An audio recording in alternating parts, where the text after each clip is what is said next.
Hi, I'm Al. My name's Dave. Hi, I'm Sarah. My name's Luke. I'm Max. I'm Vinny. My name's Caden. My name's Alana. I'm Will. My name is Alex Pace. I'm Sam. My name is Tom. I'm Tom. My name's Tom Jaworski. I'm the General Manager of Guitar Guitar Epsom. I'm a guitar sales advisor. I'm the guitar tech here at Guitar Guitar. I work here in the warehouse at Guitar Guitar Epsom. I make content for Guitar Guitar. Guitar Guitar in Epsom. Guitar Guitar in Epsom. I'm the assistant manager in Guitar Guitar Epsom, and I've been working here for 8 years. And I've been here for 3.5 years. And I've worked for the company for 9 years. 5 months. A year and a half. Have I? Been here for around 2.5 years. And I've been here for about 3 years now. Been here just over 10 years since the store opened. I've worked for Guitar Guitar for 6 months. Nailed that, thanks.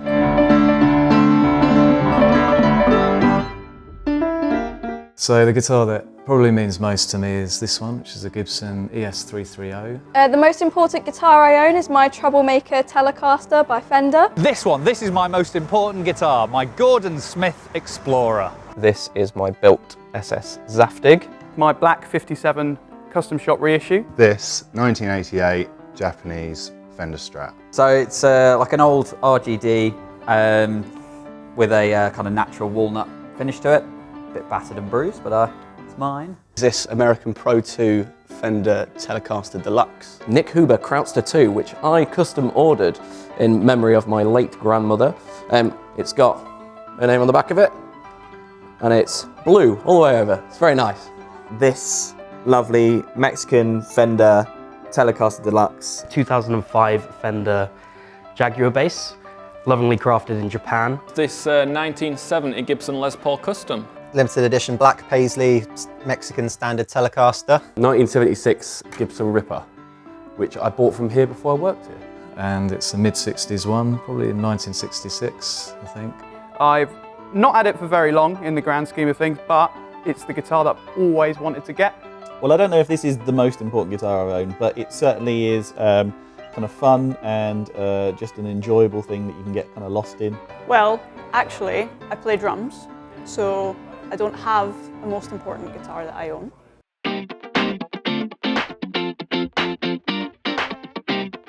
The reason this is my most important guitar is that I bought this guitar about 10 years ago, just before I started working for Guitar Guitar. At the time I was a down on my luck car salesperson, didn't really know what I was doing, and I thought, I know, I'll buy an Explorer and move to London. This is the first guitar that I got from a more bigger, well-known name. I've bought and sold other guitars since then, but this has been one constant throughout and been heavily modified. Just basically my own signature model at this point. I chose this guitar because of the versatility of it. Had it for quite a while now. Managed to use it quite a lot for gigs and recording. Because I am a big John Mayer, Stevie Ray Vaughan fan. They're normally associated with 60s, but I prefer a bigger neck, so I went for a 50s. So Vinny will probably recognise this one because I bought it off him.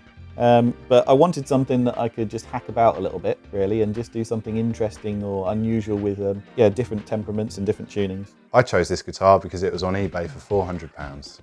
I chose this guitar because in the 80s and 90s my uncle had a 3-pickup Les Paul Custom with a Bigsby. After he died in the early 2000s, the guitar got sold a couple of years later. I always missed it. And then 16 years later it came back up for sale. And here it is. I couldn't not be reunited with it. I was able to choose all of the specifications on this guitar myself from the ground up. So I had been doing some function gigs and I was using the Guitarist bass rig at the time. And after doing a few gigs, I was able to afford this. It was kind of like one of the first instruments that I could afford myself, and it meant that I was kind of like on my way to, being a bit of a gigging musician with my own gear. This is basically the guitar that really I experienced all my first tours with, used this in like 3 different bands. It's just cool, isn't it? Every Nick Huber Krautster that I've ever played has been exceptional every conceivable way, and I wanted one that was blue all over. And it is! My dream is now reality. I chose this guitar because I couldn't decide between a Les Paul or a Telecaster, so I opted for something in between. I don't really have too much of a story behind it, I suppose, but it's kind of the guitar which I used all throughout university and my whole music creation journey, I suppose, so it helped define me. And also on the back it had a interesting figuring in the wood, which looked almost exactly like Rick Mayall's face. It was the first vintage guitar I've ever owned, I guess. First thing that it wasn't, you know, brand spanking new off the shelf. So yeah, it was just something that I'd had my eye on for a while. And then yeah, when the opportunity came to get it, I couldn't say no. Yeah, pretty much everything. So the first thing I did was refret it, and then after I did that, I thought, well, I don't really need the 12 strings. I can play around with that a little bit. It does everything I need it to do, and it's also got the quirks of being a sort of older 50s custom shop guitar as well. It's the most important guitar for me because it's been around the world with me, played countless gigs and shows, and it goes wrong every time. But that's what I love about it. I decided to get a Jazzmaster pickup in the neck because I love offset guitars. I got a mini Firebird humbucker in the bridge for something with a little bit more bite. It's finished in Sherwood green. I really like the matching swoosh here on the headstock. I think that's a really cool touch. Not my idea though. That's something they do on all of their guitars. It's not really the one that I use to gig so much nowadays, but it's always going to have a very special place in my heart. I first got this one when I saw the video for Paramore Decode in I want to say 2008. I've got a new bridge from like proper American vintage bridge. It's got custom shop twisted telly pickups in there and a 6-way switch, and fitted a silver anodized guard to it to just make it pop a little bit in the light. And then I started to go really to town with it, and I changed the tuning, so I'm going A to A instead of E to E. Once I get to what would have been the unison courses, I've dropped those, made them single strings, and I've dropped them down an octave. So essentially what we've got now is kind of a tuning which is a little bit like playing with one hand on a piano, because you can get two semitones kind of together, which you wouldn't normally be able to get on a guitar. It's done me well, and it's beaten to hell and looks like crap, but it's mine and I love it. For gigs and any kind of session, it's just the perfect kind of guitar for me. It's the first kind of premium instrument I could afford to buy, and it's in a really lovely and vibrant red colour, and red is one of my favourite colours, so yeah, it means a lot to me, very personal.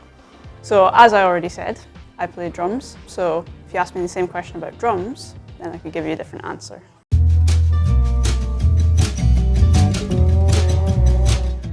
I started playing guitar because my brother and my dad started playing guitar at the exact same time. My dad didn't like it, so I had to take his place because we did a block booking of lessons. I was always interested in music. I liked to sing when I was younger. I was in choirs and stuff like that. Physical Graffiti by Led Zeppelin. My dad sort of indoctrinated me into his musical taste from a very young age, so it's kind of rubbed off at my later years. Well, I first started playing guitar, don't even know how long ago now, and I think it was just, I thought it was cool, so I annoyed my dad for as long as possible until eventually he finally caved and bought me my little Squire Strat. When I was about 10 or so, I started taking a little bit of an interest in music because my dad was always listening to guitar bands. Started playing guitar because I was inspired by my peers who worked here, and I thought it would be really cool if I could learn something from them. So I started playing guitar because my dad played, so there was always guitars around the house, so it kind of, because I wasn't really into football and gaming and stuff like that, it was kind of the best thing for me to pick up and do. Funnily enough, I played drums. I started playing guitar because one day I think a friend gave me a copy of Nirvana's Nevermind, and I thought, that's the coolest thing ever, I want to do that. So I became a car salesman. I started playing guitar because my friend started playing guitar and I thought it'd be really cool. Something to do, wasn't it? I don't really know. I started playing guitar because all my other friends were doing it and I didn't think they were very good, so I thought I could probably do it a little bit better. I was wrong. I think it was probably down to my brother. I used to, well, I actually started out playing the violin when I was really young. I thought I wanted to play the violin. Then realised I wasn't really getting on with that so well, and he came home with a guitar one day and seemed to be having a lot more fun than I was. I started playing guitar because my brother was learning, I believe, and he kind of stopped, and then there was a guitar lying about. It just kind of stuck, I guess, and that was that. life ruined. I started playing guitar when Green Day released American Idiot. I saw them live in 2005. Saw how kind of easy their stuff to play was, I guess. A couple of days later, learnt the whole album. Decided that I wanted to play drums because it was much cooler than the bassoon. I started playing guitar just purely because I was getting into music and it looked like fun. And I started quite early. I've been a very lazy guitarist, but to be honest, every now and then you keep going back and finding something new which kind of spurs you on a little bit, which is good fun. One of my friends played guitar and I thought it was really cool. So I did one lesson and the guitar teacher was like, I think your fingers are a bit too chubby, maybe try bass. Bass came way later. I guess the opportunity came up to play bass in the band and haven't really looked back since.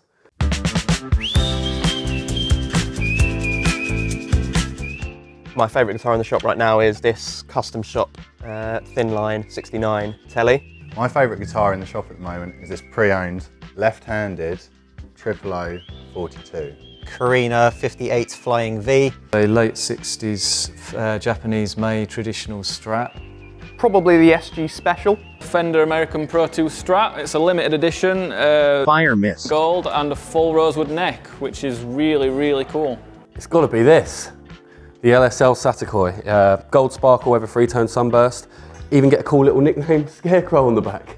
Well, funnily enough, I do actually have a favourite guitar in the store right now, which would be this LSL Special Edition Satakoi. So my favourite guitar in the shop right now is this Nick Huber Dolphin 2. This Nick Huber Crowdster 2, but it's in a different colour blue. My blue, darker blue. This blue, lighter blue. This is the Tony Iommi signature Gibson SG, and I think on the basis of everything Tony Iommi did for heavy metal music and rock, this is just one of the coolest SGs going. This Fender custom shop, I believe it's a 60s Tele Custom. It's a new old stock, so it's not relic. I just love Teles. I've never owned a Tele with the standard Tele pickup configuration, and I just love this colour and the way it looks, the way it feels. This here is an Atkin J43 in aged cherry red. It's my favourite guitar in the shop because it's a slope shoulder dreadnought, which is my favourite kind of acoustic guitar. My favourite guitar in the shop at the moment is this Martin Custom Shop with a nice little maple strip on the back. Perfect.